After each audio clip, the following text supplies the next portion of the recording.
Oh, come on, Thomas. It was 0-0, but it was a good game.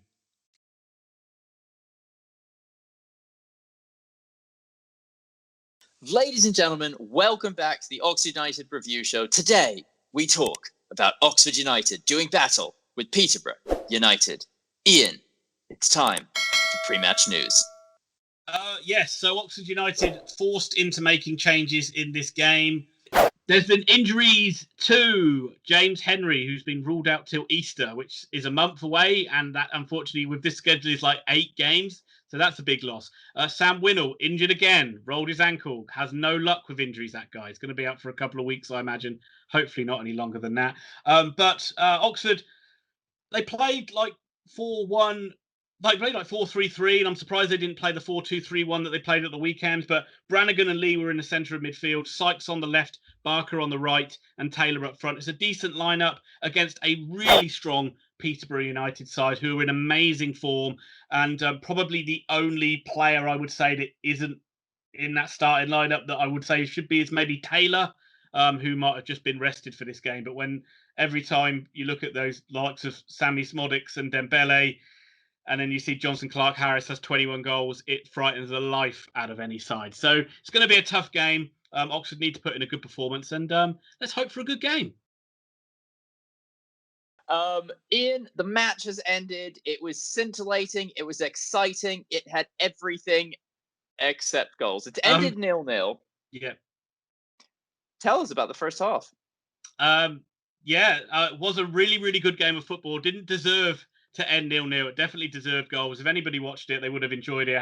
Both sides played with a really quick pace and with a lot of intensity, and both sides pressed each other high and tried to capitalise on mistakes. Peterborough, there wasn't a lot between the two sides. The biggest difference is Peterborough's ability when they're in the final thirds is better than Oxford's. They're so much better at getting shots on goal, working space better. Whereas when Oxford got into good areas, it was like trying to find one person in a crowded box or slow passing the ball along the edge of the box and shots getting blocked. But so Stevens was forced into making some good saves early in this game. He made I think it was Ward who went clean through early in the game, and Stevens came out to stop him.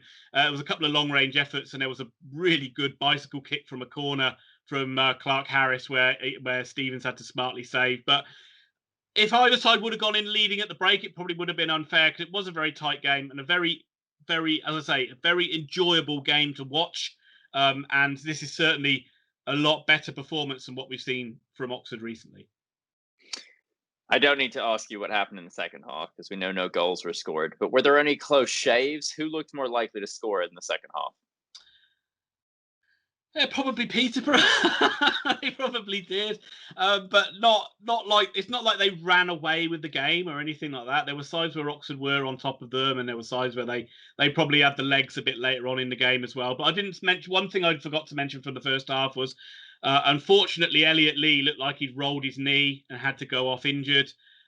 It's not good. At least he walked off. He didn't get stretchered off, but like he's been an important player for us, and he's the one player that I looked at who could like sort of unlock a defense. Like sort of he's got that little bit of creativity that we need. So it's a real shame that he didn't play. But I thought Anthony Ford came on for him and did really well down the wing. I thought we haven't really seen him much as a winger, and I thought he was really good in the second half. And he isn't going to beat anyone for pace, but he's got a really good delivery. And so that caused a threat. And there was a couple of shots Taylor had. There was one where one was blocked, and there was one where he forced Pym into a good save. And there was one really good attack where Barker, he managed to break beyond their defence for once, and he ran into the box. And instead of squaring it, he took a shot and it was blocked. And they were Oxford's really best chances. But Peterborough's best chance, in the second half, came from Dembele without a shadow of a doubt. He from an Oxford corner, they broke quickly. They played a long ball over the top. His pace is frightening. He was like a carbon copy of the Adji situation against Milton Keynes at the weekend. Instead of Adji getting brought down by the keeper, Stevens didn't bring Dembele wide. And luckily for Oxford, he just overran it. And then his shot hit the post from a tight angle. And there was pressure. And I know when filming this like bang on after kickoff, there probably is some instances I'm missing. The bad news for Oxford as well is Sam Long pulled his hamstring. Not Again, Shamlong. and like they said on commentary, I do blame Dembele for doing too fast. He's not fair. He's so fast. But Shamlong, yeah, he looks like he's pulled his hamstring, so he's going to be out a while. So that's going to be Hansen and Ford filling that role, which is kind of a squarish peg in a round hole, which every side's dealing with. But Oxford are certainly feeling that pinch of injuries at the moment.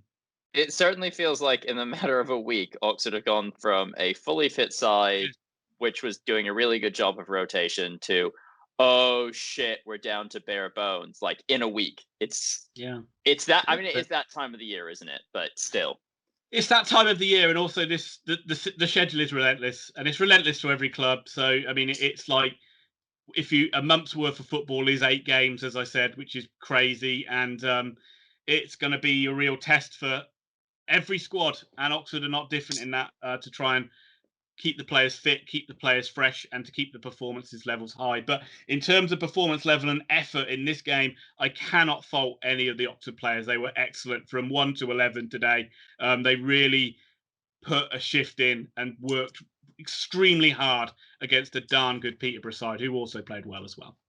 Yeah, I mean, I remember you saying that in the first time these two sides played, Oxford viewed defending as being optional, but apparently Rob Atkinson was class in this game, and they did a really good job keeping him out. Yeah, I remember I was going through a phase of doing videos like just going, and Oxford players didn't mark. Why mark? It's like yeah, but Oxford have certainly tightened up. You saw the difference in this one with the discipline they have at the back now between and the understanding Moore and Atkinson have between each other, and with the confidence they have in Stevens as well is exceptional. I thought Rob Atkinson was brilliant today. I thought he was really good. He dealt with everything. There wasn't times where he dwelt on the ball. He didn't do mistakes. If he needed to clear it, he cleared it. If he could bring it out, he brought it out. And I thought it was an awesome performance by him. I thought Goran was really good as well. Some of his passing was a bit wayward.